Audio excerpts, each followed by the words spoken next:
Hola, buenas tardes, al profesor, compañeros. Mi nombre es Julieta Domínguez, soy estudiante de psicología de la FES Iztacala, en la UNAM. Y bueno, hoy estamos entrevistando a Guillermo Iglesias, que ha sido pues una persona que he conocido a través de mi currículum profesional. Eh, ha desempeñado diferentes cargos en lo que es recursos humanos, como senior, como director, como eh, vicepresidente en algunos casos, para diferentes compañías, sobre todo internacionales. Y le agradezco mucho el favor de su atención y de su tiempo. Y bueno, también hay que recordar que, bueno, él aceptó, o más bien está siendo invitado a participar en esta entrevista que dura más o menos alrededor de 50 minutos y esta entrevista será grabada para fines educativos. ¿Estás de acuerdo, Memo? Por supuesto que sí, Julieta. Muchísimas gracias por la invitación. Al contrario, me da mucho gusto estar el día de hoy contigo y encantado también de compartir con tus compañeros y tus profesores lo que esté a mi alcance. Muchas gracias. Al contrario, gracias a ti. Bueno, pues vamos a comenzar y bueno, esta pregunta es, desde tu perspectiva, ¿cuál es el aporte psicológico en la participación de los procesos organizacionales? Pues mira, el aporte psicológico me parece que es muy amplio. En la gran mayoría de todas las compañías generalmente lo hacemos o dividimos la función de recursos humanos por el ciclo de talento, que es atracción, retención, desarrollo y también renovación, que pocas veces se habla de esta última etapa. Y la verdad es que para mí la parte psicológica y este aporte psicológico pues es transversal, o sea, se lleva a través de todas las diferentes etapas del ciclo de talento. Entonces, me parece que es muy importante, muy amplio. Hoy está tomando una relevancia muy importante justamente en todo el tema de la seguridad o de los riesgos psicosociales también de todo el talento humano. Eh, entonces, la verdad es que yo creo que incluso la pandemia ha acelerado como esta tendencia de una mayor aportación psicológica pues en toda la gestión del talento pues en todas las organizaciones. Ok, muy bien. En tu experiencia buscando talento, ¿cómo es el proceso de selección en los que usted participado y que pudieras compartirnos? Pues mira, la verdad es que el proceso de atracción de talento, y yo así lo digo, empieza siempre desde cómo posteas, desde cómo publicas y cómo atraes a ese talento. Entonces, desde ahí, hoy digamos que empieza con una publicación o con la solicitud de una referencia. Y esto es muy importante porque depende del nivel jerárquico de la posición. Cuando hablamos de posiciones junior o posiciones tipo, que se les llaman también, que son las que están, digamos que en la base de la pirámide jerárquica de una organización, generalmente esas posiciones se llenan o se cubren más bien con publicaciones en todas las fuentes de reclutamiento, ¿no? Que pueden ser hoy pues, prácticamente todo es digital, es a través de redes sociales o de los sites especializados en esas posiciones. Mientras más delgada se va haciendo la pirámide, yo te diría que ahí entra otro factor muy importante, que es la referencia, es el networking. Entonces, si alguien tiene un conocido, etcétera, o incluso si tú conoces a alguien con el que trabajaste y que está en otra organización y que lo quieres traer para acá, entonces ahí la referencia se vuelve ahí aún todavía más importante, ¿no? Entonces, una vez que tú captas y que empiezas a filtrar como ese talento, pues viene todo el proceso de entrevistas y generalmente se hace en paralelo el proceso de la evaluación psicométrica, que en realidad yo te diría que hoy muchas compañías están abandonando esa parte del proceso. Me parece que hoy hay una tendencia global en no categorizar a las personas. Y la gran mayoría de las compañías globales lo están haciendo. Entonces ya hay más bien como una orientación a las pruebas pues para evaluar las competencias, ¿no? Y a partir de ahí, entonces, pues bueno, dependiendo de la posición, pues pasas por diferentes entrevistas con los principales stakeholders de la posición que se va a ocupar. Recursos humanos hoy sí, hoy es un facilitador en realidad. Yo lo que te diría es que la tendencia de las funciones de recursos humanos, especialmente en atracción de talento, y desde hace varios años, ¿no? Ya no es que ellos decidan quién se queda o quién no. En realidad eso lo decide el jefe de la posición, el jefe del jefe, y en realidad recursos humanos está volcando más. Y te estoy hablando de un universo de empresas globales, ¿eh? Porque la verdad es que dependiendo de la industria y dependiendo del tipo de compañía puede variar, pero en compañías globales lo que sucede es que tú como recursos humanos le estás enseñando, le estás dando al jefe herramientas para que ellos hagan recursos humanos, ¿no? Entonces, estos procesos de entrevista pues están especializando un poco más, sobre todo en la evaluación de competencias. Entonces, bueno, en realidad ellos de alguna manera ya con la información de recursos humanos, es decir, con el filtro, con la entrevista que hizo recursos humanos, entonces ya ellos de alguna manera deciden quién se va a quedar y posteriormente viene todo el tema del onboarding, ¿no? Que es cuando tú haces que la gente sea parte de tu organización. Eh, hay otro tema muy interesante que hoy está sucediendo, que a mí no me gusta tanto, honestamente, porque creo que la gran importancia de la atracción de talento es que es la primera cara o la primera experiencia que tiene ese talento o esa gente que quieres que entre a tu organización. Y lo que está sucediendo es que ya tú ya le pides al candidato que se grabe. Entonces el candidato contesta diferentes preguntas, se graba y entonces ya a partir de ahí, pues los reclutadores lo ven o incluso los mismos jefes lo ven y entonces mandan digamos que esas respuestas y listo. Creo que es práctico, creo que es rápido, o sea, te da como esa simpleza, digámoslo así, pero desde mi punto de vista, creo que el acercamiento, especialmente el primero, del talento, hoy que estamos en una guerra por el talento, siempre va a ser mucho más agradable que veas a alguien, ¿no? Y ni siquiera me estoy basando en mi experiencia a partir de mi edad, ¿no? Que al final, evidentemente, hoy estamos contratando ya en posiciones junior a gente mucho más joven, ¿no? 20 años más joven probablemente, y acaba siendo lo mismo. O sea, si bien están acostumbrados a un desarrollo digital más importante, eh, siempre el que tú veas una cara del otro lado, etcétera, el que vea que hay un interés, ¿no? Genuino, siempre va a ser mejor que una simple grabación. Entonces, así es como yo te diría, ¿no?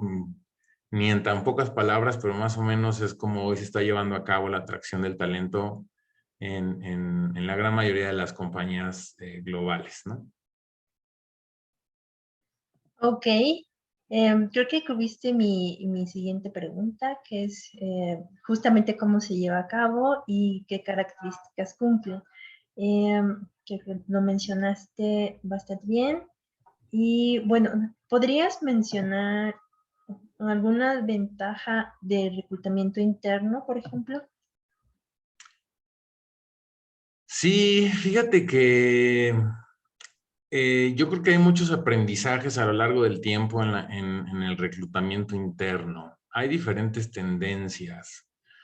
Una de ellas que es muy marcada, con un ejemplo muy claro, Procter & Gamble, Unilever, eh, Coca-Cola Company, eh, muchas industrias de servicios financieros, han privilegiado el reclutamiento interno sobre el reclutamiento externo. Unas digamos que en un extremo, por ejemplo, vamos a hablar de un Procter & Gamble, un Unilever, que tienen un porcentaje muy chico de gente que traen con experiencia del mercado, sino que todo lo quieren ir desarrollando ellos. Yo creo que es muy bueno para las empresas, Julieta. ¿Por qué? Porque te ahorras una curva de aprendizaje, especialmente en el fit cultural. Y hoy es muy importante tener como este sentido de pertenencia. Sin embargo, creo que a quien pones en aprietos muchas veces es a la gente. ¿Por qué? Los grandes incrementos de sueldo que tú puedes tener o esta evolución que tú puedes tener en la compensación se da cuando tú te cambias de un lugar a otro.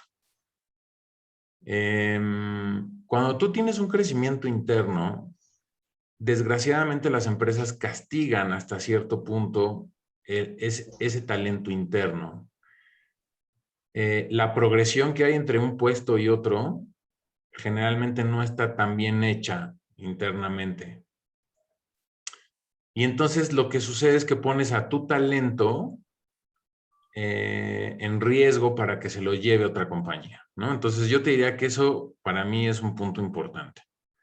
El otro punto muy importante es que, al menos en mi experiencia, cuando me ha tocado entrevistar y traer a gente de esas empresas que tienen como esta visión de 80% del desarrollo es interno y tal vez un 10%, 20% lo traemos del mercado, es que cuando esta gente sale por algún proceso de reestructura, este talento sale por algún proceso de reestructura o por desempeño de este tipo de organizaciones, cuando tienen que llegar a otra organización, sufren mucho.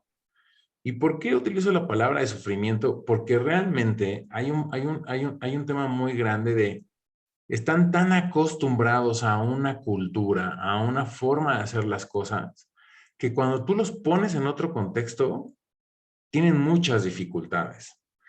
Entonces, desde mi punto de vista, yo sí creo que es muy importante tener un balance entre la gente que va, o sea, que va creciendo internamente y también lo que tú vas trayendo del mercado. Y al final, yo soy fiel creyente de algo, que se quede la persona mejor preparada y con las mejores competencias y que haga el mejor fit cultural en cada posición.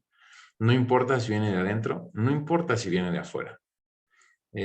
Cuando tú estableces este tipo de políticas de voy a tener todo adentro o todo de fuera, me parece que ahí es cuando también vienen muchos temas de desmotivación, etcétera, etcétera. Entonces, yo te diría que esa es como mi percepción del reclutamiento interno. Me parece que es bueno desarrollar a la gente adentro, sí. Sí, solo sí tiene lo que se necesita, ¿no? Y sí, solo sí los cuides, porque en la parte de compensación después los puedes dejar desprotegidos y te los van a quitar. Ok, muy interesante. Y con respecto a las fuentes externas que has utilizado, ¿qué ventajas podrías mencionar? Mira, yo te diría que hoy la fuente de reclutamiento número uno, no en México ni en Latinoamérica, sino en el mundo, es LinkedIn, ¿no? Ok.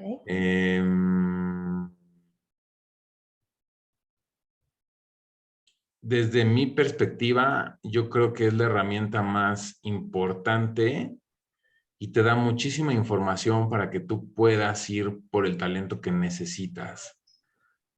Para mí, yo creo que es la número uno. Dos, aún siguen, ¿no? Y otra vez me voy, ¿no? Dependiendo. hacia posiciones senior siguen existiendo los headhunters. Me parece que el headhunter se utiliza una de dos, porque necesitas una especialización muy importante en alguna posición por cubrir. Y la otra es que necesitas por algún tema político tercerizar o sacar la búsqueda, ¿no? Entonces el headhunter lo vas a utilizar para posiciones de gerencia media hacia arriba. Aún así, creo que si tienes un equipo de reclutamiento, puedes ir por LinkedIn, que me parece que es lo más indicado.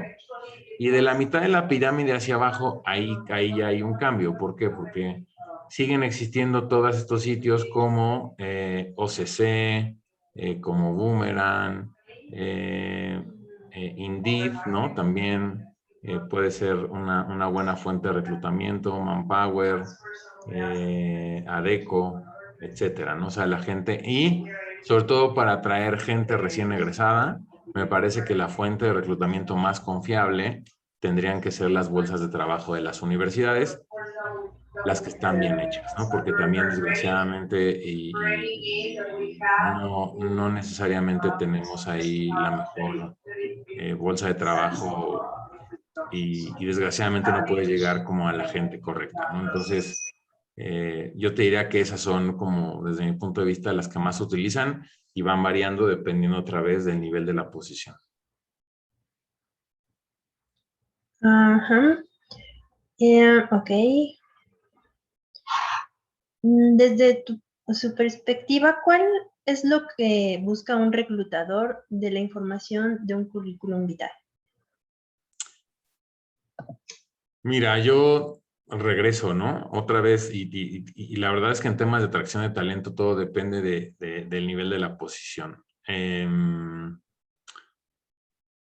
parece que un punto fundamental es el perfil.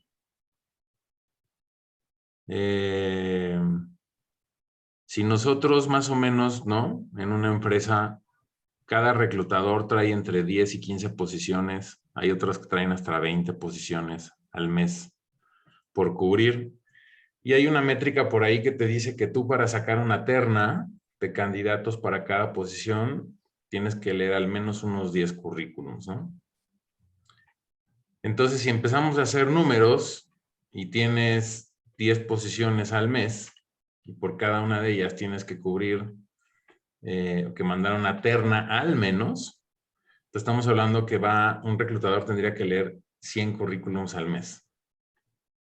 Entonces, al final, más todos los procesos que tiene, más los mails que tiene que contestar, más todo lo que incluye su trabajo, ¿no?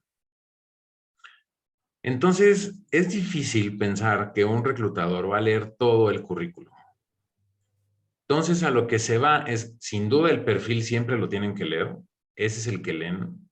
Todo mundo lee el perfil.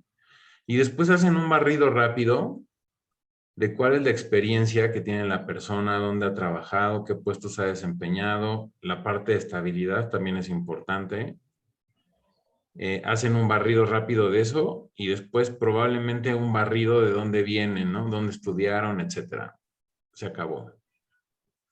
Entonces yo lo que te diría es hacia eso.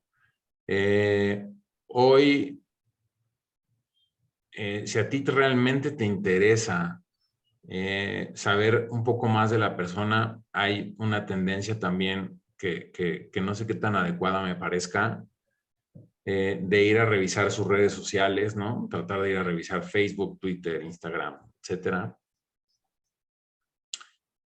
Sin embargo, ahí no me parece a mí tan adecuado porque al final es información personal, ¿no? Y no quiere decir que seas una persona trabajando y otra en tu vida, fuera del trabajo, pero, pues bueno, al final, si partimos de la filosofía que te voy a contratar por lo que sabes hacer, la verdad es que yo no tomaría el otro como referencia, ¿no? Parecería un poco, o sea, te va a sesgar esa información al final. Ok.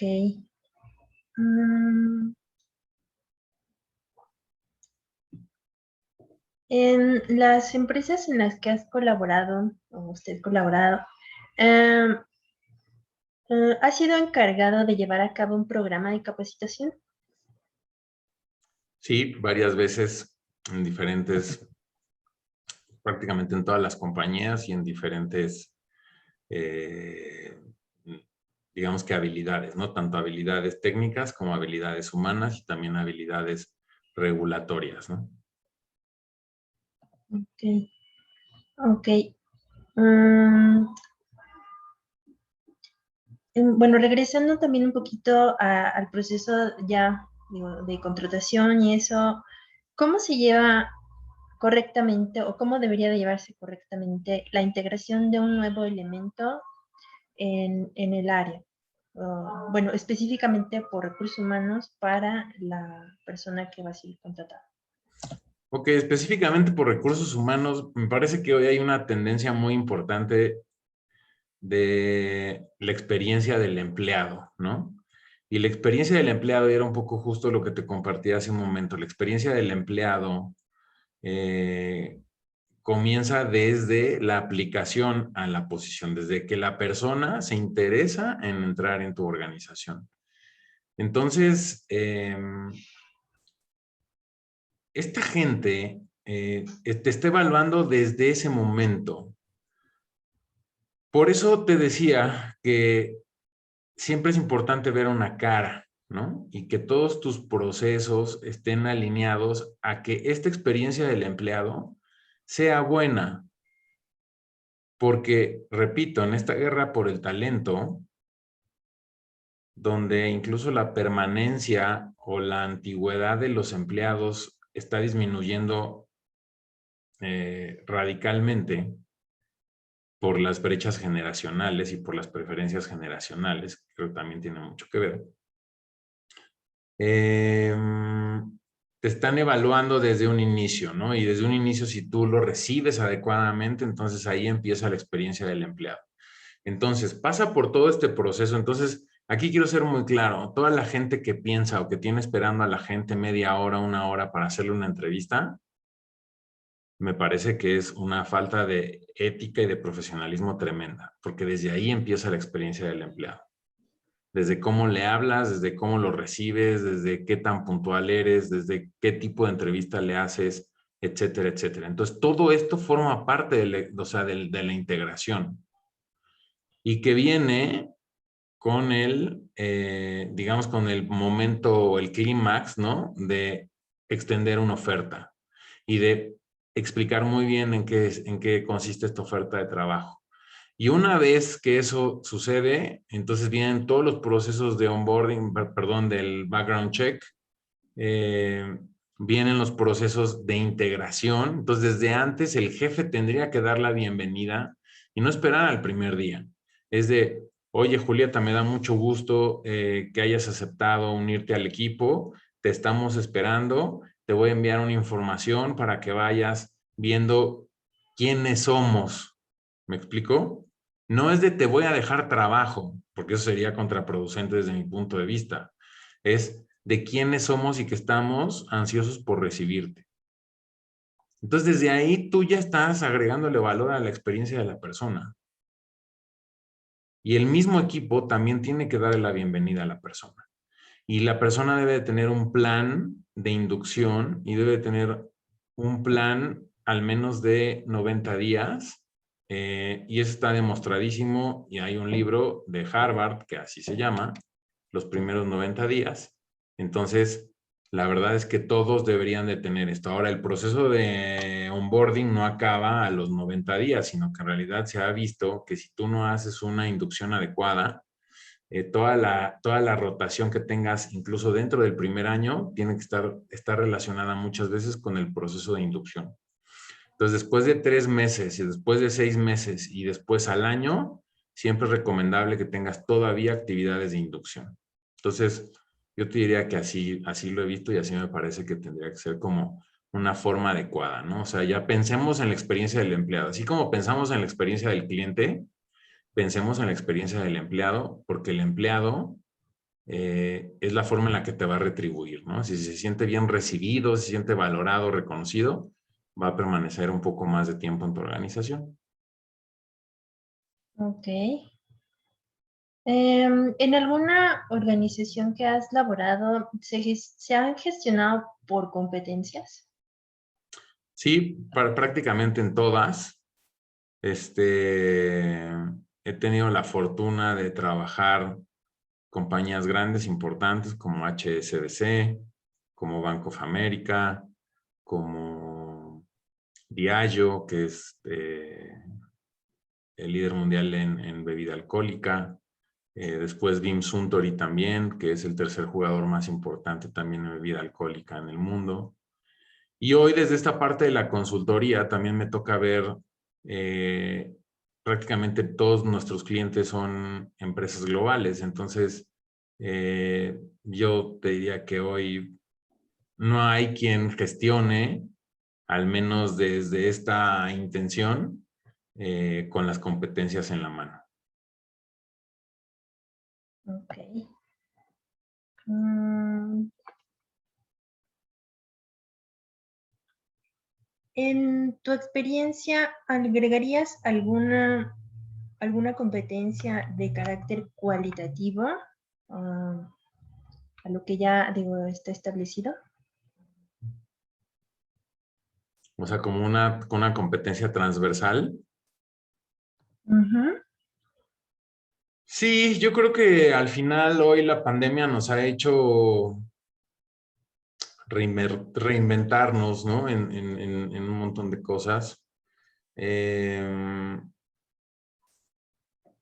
Y no lo digo yo, ¿no? Lo dice Gartner, lo dice el Harvard Business Review,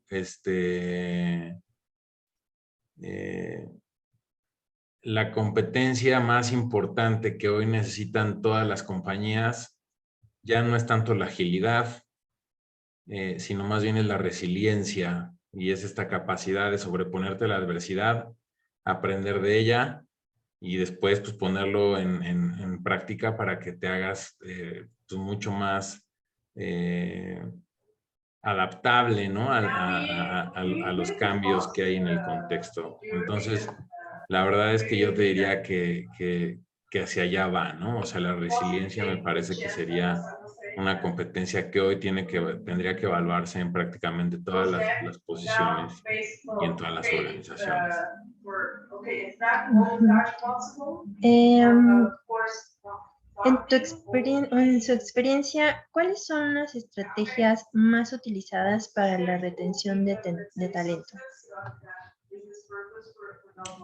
Pues mira, me parece que desgraciadamente hoy todo está cayendo en la parte de compensación, ¿no?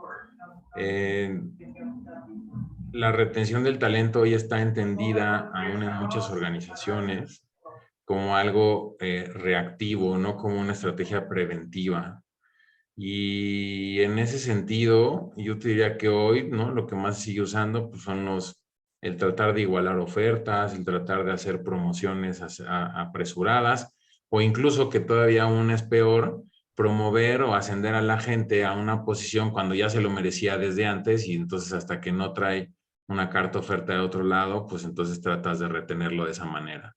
De manera preventiva en la parte económica, yo te diría que hoy sí me parece que todo el tema de stock options, por ejemplo, que pueden ejercerse a los 3 años de que te los dan, me parece que es algo que ya se viene haciendo desde hace muchos años, que no me parece inadecuado, porque al final eh, cuando tú quieres ir por una persona, ¿no? O por talento a otra organización y te dice, oye, sí, pero yo tengo stock options y tengo tanto, al final tú tienes, o sea, sí tienes que hacer un esfuerzo o tienes que echar mano de más recursos para poderte traer esa gente. Entonces, en ese sentido, yo te diría que es lo que más está sucediendo.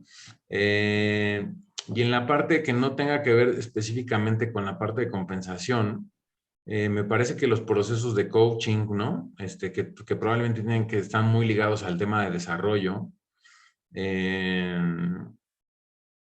la participación en diferentes foros, en poner a la gente como champions o como representantes de ciertas competencias, ciertos valores. Es decir, que tú le hagas sentir a la gente que es importante para la compañía, también son algunas cosas que se están utilizando, ¿no? Pero sí, me parece que todavía hay un buen trecho que pues, se puede explotar para tener mejores estrategias de retención que no tengan que ser reactivas a una oferta de otro lado, ¿no? Esa parte que comentas, bueno, como extra del desarrollo personal, ¿tú lo incluirías como salario emocional? Mira, el salario emocional me parece que es un concepto muy, muy interesante, muy importante.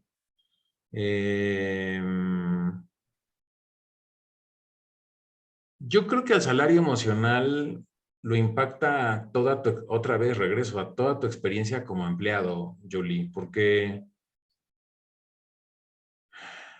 es la forma en la que tú te vas sintiendo, ¿no? En la que te sientes en una organización. Y al final, por supuesto que lo impacta desde, y bueno, está demostradísimo, ¿no? La calidad de la relación que llevas con tu jefe, que es el factor más importante. El qué tan bien remunerado te sientes con respecto al mercado. Tu ambiente de trabajo, ¿no? O sea, yo me acuerdo perfecto cuando estudiaba, ¿no? Toda esta parte de la teoría de Herzberg, ¿no? De todos los factores que están alrededor, seguridad e higiene, si no mal recuerdo. También cuenta, ¿no? El estar en una oficina adecuada, el tener esquemas híbridos de trabajo, que hoy ya tendrá que ser, hoy ya es un elemento muy importante de la parte emocional de las personas. Entender que no hay un one size fits all, ¿no? No hay nada unitalla, ¿no? Debes de tener un plan diferente para cada persona, para cada estilo, y me refiero no nada más de compensación para todo el tema de beneficios flexibles, sino también un plan de liderazgo y un plan de desarrollo por cada una de las personas que tienes en tu equipo. Entonces, yo te diría que en el salario emocional impacta absolutamente todo. Evidentemente hay hoy, e incluso justo ahorita tengo que hacer una propuesta de eso, una orientación a tener cosas que antes no se tenían, como un apoyo psicológico más importante, meditación, yoga, o sea, técnicas de manejo del estrés que hace 20 años pues era impensable probablemente, ¿no? Y más atrás, pues menos todavía. Entonces, pues yo te diría que el salario emocional, pues es como, me parece que todo lo impacta y sin duda hoy es un concepto pues, interesante y en el que todos tenemos que poner atención, ¿no? Ok. Ok, bueno, ¿usted cómo cree que impacta hoy el outsourcing en la organización? Una muy buena pregunta y me parece que es un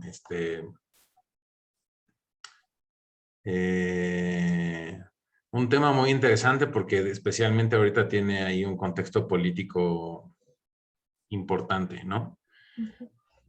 Te voy a decir qué es lo que yo creo. O sea, me parece que el outsourcing es una forma positiva de manejar o de administrar tu personal siempre y cuando lo hagas de manera ética. Y me parece que, o sea, el outsourcing no es algo malo. La forma de hacerlo, de llevarlo a cabo y el abuso de esta estrategia, me parece que ahí es donde está el problema, ¿no? Yo sí creo que si tú como organización te dedicas a, pongámoslo así, por ejemplo, hacer una consultoría, pues al final, si tú tienes la oportunidad de generar más empleo, de generar más compañías, ¿no? Que se dediquen a la prestación de los servicios de limpieza,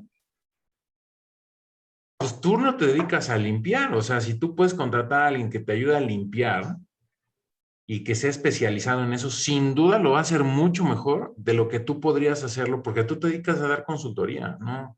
No a las cosas de limpieza, ¿me explico? Ujú. Entonces, a mí me parece que el outsourcing es un tema o es una estrategia adecuada también para la especialización del trabajo y que también te genera mucho más empresas. Y la verdad es que mientras más empresas tengamos, pues más fuentes de trabajo tenemos. Entonces, me parece que el outsourcing es una muy buena estrategia siempre y cuando no se haga un abuso de ella. Ya cuando tienes posiciones duplicadas adentro, afuera, etcétera. Incluso yo en algún momento me enfrenté en una de las compañías en las que trabajé, donde el personal de sistemas, en vez de querer ser personal interno, quería ser personal externo, porque los beneficios, si bien no eran más grandes en términos de compensación total, la mezcla de la compensación era para esas personas mejor porque tenían más flujo de efectivo. Entonces, cuando tú ibas con esos programadores o desarrolladores y les decías, oye, te vamos a ser interno, decían, no, no, no, a mí déjame con la consultora porque aquí estoy mejor, ¿no? Entonces, pues la verdad es que a mí me parece que mientras no haya un abuso eh, de esta estrategia, me parece una estrategia adecuada. Tampoco me parece que sea el demonio, ¿no? Como en algún momento se le puso, pero pues desgraciadamente es considerada así por los abusos de los empleadores y también como una parte de un beneficio fiscal, ¿no? Por el Claro, PTU, ¿no? Básicamente, que es lo que todo el mundo se quiere ahorrar. sí. Y bueno, como un profesional de tu área, ¿qué recomendaciones podrías dar a una persona en formación en psicología enfocada al área de recursos humanos? Pues mira, la verdad es que yo no soy psicólogo, yo soy administrador de empresas y la verdad es que he tenido la oportunidad de trabajar todo este tiempo, ¿no? Casi cerca de 18 años, 17 años en áreas de recursos humanos y trabajado con muchos psicólogos. Y yo creo que no nada más los psicólogos, o sea, toda la gente que quiera trabajar o que aspire a estar en áreas de recursos humanos debe de esforzarse por entender muy bien qué es lo que necesita el negocio, ¿no? El negocio de cada una de las organizaciones en las que está trabajando. Eh, Esa es una. La otra es, no seamos puristas en la medida en la que nosotros podamos llevar las ventajas de la psicología al servicio del propósito de la empresa, me parece que va a ser mucho mejor. Al final, creo que hoy la psicología está tomando una relevancia muy importante en todas las organizaciones y te lo comentaba al inicio. Entonces, me parece que esa es otra, ¿no? No seamos puristas, ¿no? Tres, yo creo que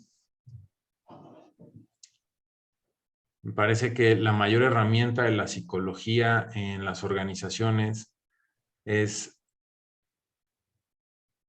que le puedes dar muchas herramientas a los líderes de las organizaciones para que gestionen de manera efectiva el recurso más difícil de gestionar, que son las personas. Entonces, hay una gran oportunidad de agregar valor. No lo eches a perder con puntos de vista absolutistas, ¿no? Trata de entender bien, de ser empático, qué es lo que necesita el líder, qué es lo que necesita la persona, y entonces darle las herramientas adecuadas para que gestione adecuadamente a su personal. Y bueno, algo que siempre me han comentado todos mis amigos psicólogos es justamente esta parte del desarrollo comercial, ¿no? El desarrollo comercial, el desarrollo numérico. Qué bueno que eres psicólogo, pero yo te invito a que tomes un diplomado o tengas algún estudio adicional, sin que no tiene que ser una licenciatura, ¿no? Pero algún diplomado, algún seminario, etcétera, de finanzas para no financieros, de marketing, de ventas, etcétera, ¿no? O sea, prepárate hacia esa otra parte, ¿no? Eso te va a dar muchas ventajas pues, en el campo profesional. Muy interesante. Ok. Dentro de su experiencia, ¿podrías compartir cuál es el proceso de reclutamiento más completo en el que has participado y cuáles fueron los procesos?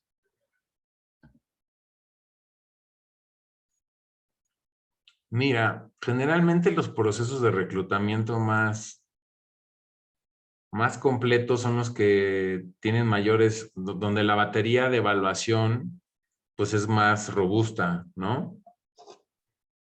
Yo creo, con mi experiencia, creo que los procesos generalmente cuando tienen las compañías estos programas de desarrollo de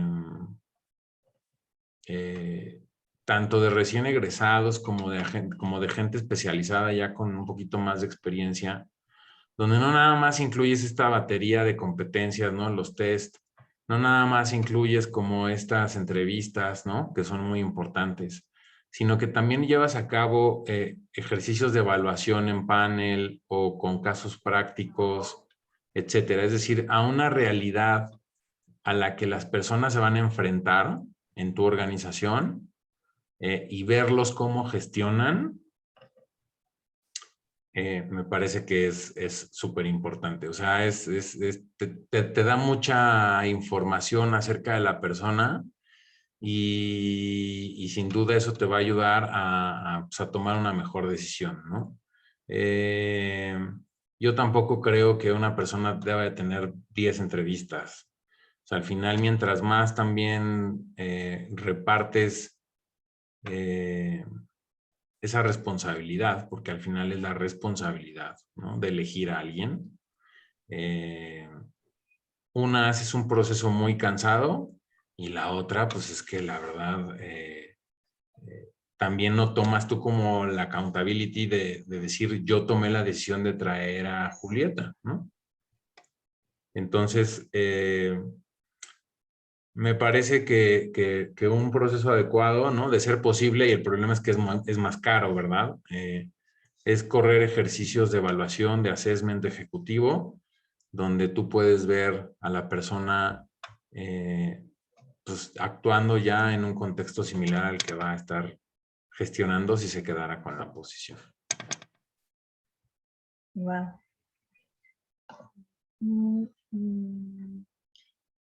Dadas las nuevas tecnologías, ¿cree usted que el proceso de reclutamiento y selección podría cambiar? Sí, de hecho ya no es como un sueño o un buen deseo, ¿no? Ya hay varias empresas eh, que utilizan la inteligencia artificial para seleccionar personal, ¿no? Entonces, otra vez, tenemos esta condición de que ya no vamos a estar haciendo esto como lo estamos tú y yo, no en una entrevista, sino que ya en la misma herramienta va a hacer algunas preguntas y sobre eso, captando información de redes sociales, etcétera, va a predecir el comportamiento de un ejecutivo en un determinado contexto. Entonces ya hoy está pasando y sin duda pues es un tema importante, ¿no? Yo no estoy la verdad muy de acuerdo. ¿Por qué? Porque nuevamente me parece que o sea, me parece que es información que te va a ayudar, pero no me parece lo más adecuado. O sea, me parece que el contacto humano es básico. Y tan es así que hoy las conexiones de valor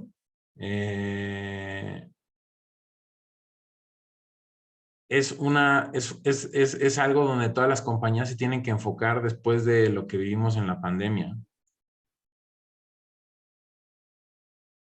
Muy bien. Ok, muy bien. En cuanto a la rotación de personal, ¿cuáles son los elementos que se implementen para disminuir justamente esta parte? Yo creo que la rotación de personal está completamente ligada al liderazgo de los jefes directos, por un lado, y por otro lado, a la cultura de la organización, y en un tercer factor, sin duda, la compensación de las personas.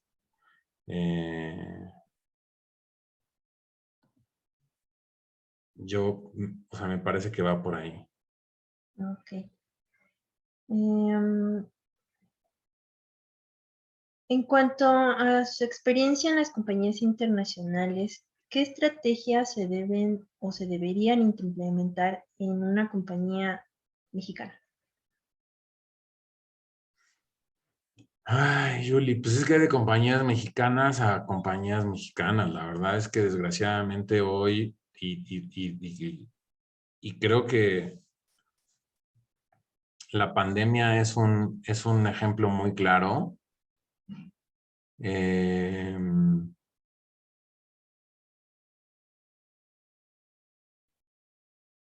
ha dejado en descubierto, pues todavía como esta falta de visión que desgraciadamente muchos empresarios mexicanos tienen.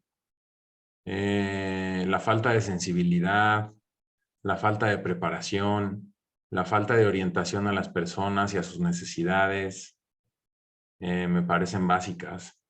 Y desgraciadamente hoy creo que estamos si tuviera que hablar como en un contexto, como en términos generales, ¿no? Desgraciadamente creo que estamos muy lejos de todavía en esa forma de pensar justamente cómo podemos cuidar más al talento. Entonces, bueno, pues yo creo que me parece que esa sería una. La otra es la forma en la que compensas al empleado, ¿no? Desgraciadamente muchas grandes empresas mexicanas, desgraciadamente, tienen unas prácticas muy malas, ¿no? Y poco éticas en la remuneración, con esta, eh, con este tema de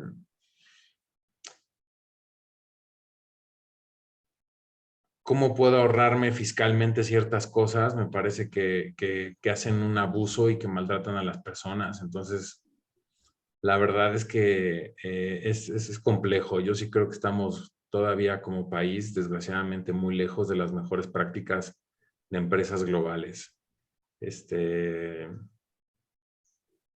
Y me parece que las personas que de repente llegan a compañías nacionales eh, con experiencia previa en compañías globales son los que llegan a implementar algunas prácticas mejores y que muchas veces, desgraciadamente, cómo se metan los empresarios mexicanos y qué tanto juego les den, pues es como la forma en la que ellos van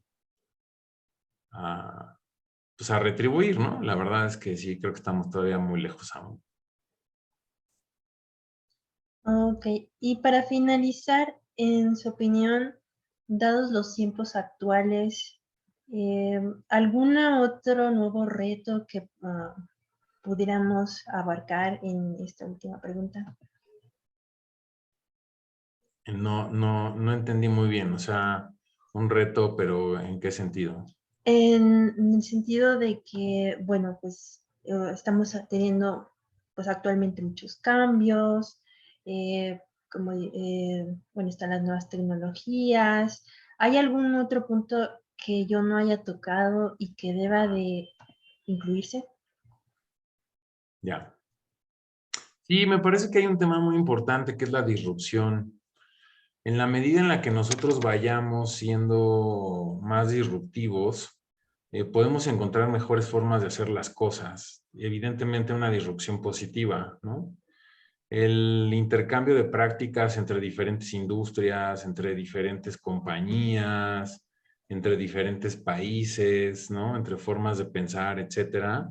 Sin duda es un punto muy importante. No hablamos, por ejemplo, del tema de inclusión y de diversidad, que a mí me parece fundamental, ¿no? Hoy estamos viviendo tiempos extraños, eh, donde me parece que incluso hay una crisis de identidad muy grande en las nuevas generaciones. Entonces hay que ser muy cuidadosos de cómo construimos contextos laborales, profesionales, donde todos tengan oportunidades de desarrollo, sin caer como en este paternalismo absurdo, ¿no? Por ahí dicen que la diversidad es que te inviten a la fiesta y la inclusión es que te inviten a bailar. O sea, que realmente, o sea, de nada sirve que tengas diferentes puntos de vista si no vas a valorarlos. Entonces, a mí me parece que incluso es más importante la inclusión que la propia diversidad, ¿no? Entonces, a mí me parece que es un punto importante. La disrupción también. Pues el liderazgo, ¿no? Ya medio tocamos ese punto, ¿no? El liderazgo es un punto muy importante también. Hay que seguir desarrollando y ayudándole a la gente a ser mejores líderes. El impacto que tiene una persona o un jefe sobre sus colaboradores es importantísimo y no nada más tiene un impacto profesional, sino un impacto personal muy grande. A raíz también, ¿no? De este tema, de estas crisis de identidad, también se generan estas crisis eh, de ansiedad, estas crisis de bienestar mental, ¿no? Hoy las empresas le están metiendo mucho más a todos estos apoyos. Hoy se está desmitificando un poco, ¿no? Me parece que ha ido evolucionando el tema de terapia en los centros de trabajo, que me parece muy positivo. Entonces yo creo que vienen tiempos muy interesantes. La verdad es que creo que ustedes como profesionales, ¿no?